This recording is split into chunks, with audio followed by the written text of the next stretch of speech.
आज का दंगल बिहार के चुनावी सीजन में चल रही जंगल राज की चर्चा पर है, क्योंकि यूं तो किसी जमाने में लालू राज को अदालत ने जंगल राज कहा था, लेकिन आज बिहार में हालत यह है कि जिले जिले अपराध की बहार है, जबकि कुर्सी पर नीतीश कुमार है।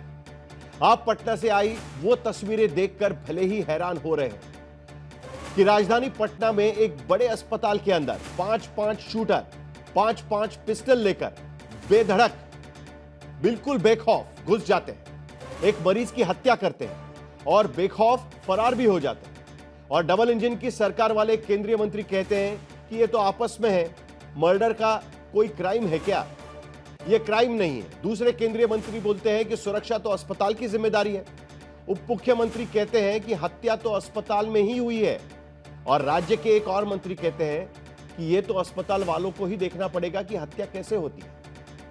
यह है डबल इंजन वाली हुकूमत की सेफ्टी, सिक्योरिटी और सुशासन वाली बात। और अगर आप सोच रहे होंगे कि यह राजनीतिक बयानबाजी है, तो जरा ठहरिए, क्योंकि आपने बिहार के एडीजी का बयान सुना है या नहीं है?